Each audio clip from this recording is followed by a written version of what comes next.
It's the weather conditions that were existing in the Mile High City yesterday, I would say Denver. If it's going to be snowing and windy, I would say Seattle. Because again, this is the #1 offense against the #1 defense. And I think that what you saw Kaepernick do yesterday, I think you'll see more of that from Russell Wilson in the Super Bowl, particularly if inclement weather conditions are incredibly prevalent in this regard. I don't think you'll see the zip on some of Peyton Manning's passes that you saw for the most part yesterday, even though there were some balls that flooded a little bit. But Peyton Manning was absolutely sensational and as close to flawless as you can get.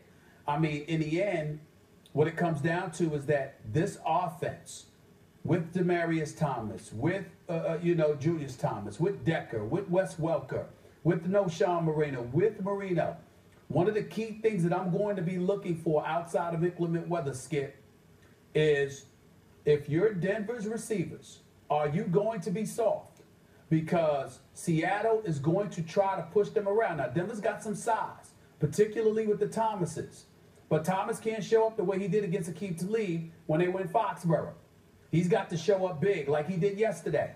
Julius Thomas is going to have to make some noise. Thomas had 134 yards and 7 receptions yesterday. Demaryius. Julius had about 6 or 7 receptions for 88 yards.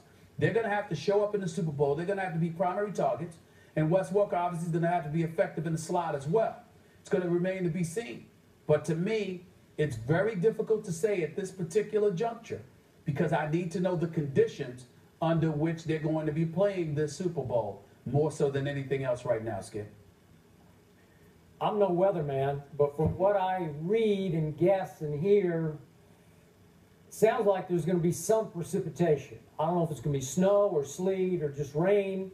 It sounds like there's going to be high wind, at least the usual wind that whips around MetLife, 15, 20 mile an hour swirling wind. I'm with you. I would think that would be advantage Seattle. But I will tell you that, as you know, I always try to guess the point spread the night before I see it. And I thought, after what I saw yesterday afternoon and evening, I thought it would be Denver by 3.5. And it looks like it's trending up toward 3.5. But yet, the odds makers opened it as Seattle by 2. Now, were they just trying to encourage the bet? Did they think there was going to be a landslide of bets the other way? I don't know. I don't know what the hidden agenda was here.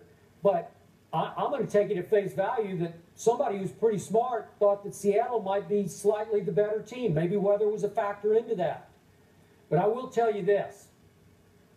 I didn't see this coming. Denver's defense the last 2 Sundays has come alive, man.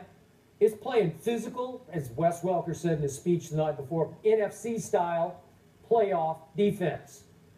And Tom Brady told the CBS crew before the game, I'm looking at the tape.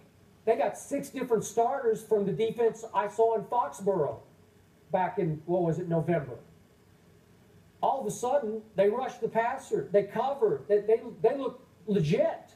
That was the same defense if you go way on back. Remember, it gave up 48 at Jerry World to Tony Romo and won 51-48. How quickly I don't forget. You won't remember that. No, you forget it. So, Stephen A., to me, it still boils down to that defense with Peyton Manning on one side versus Russell Wilson. And obviously, you would say the quarterback is kind of a mismatch.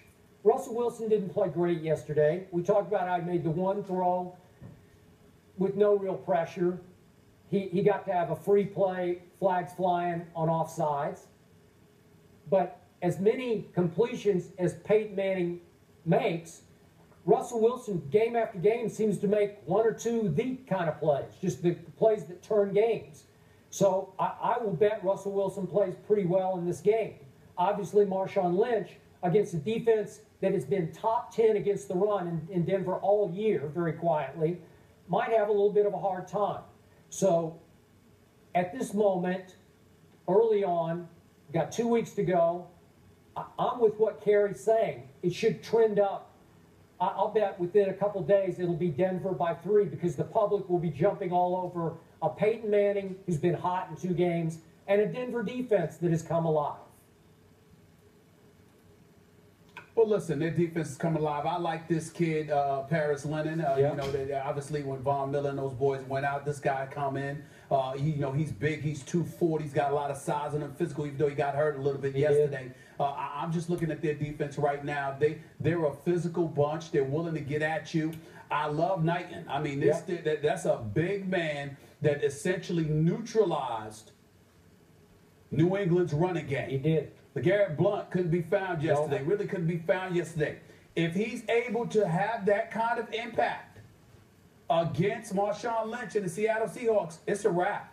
They've got no shot in this game against Denver.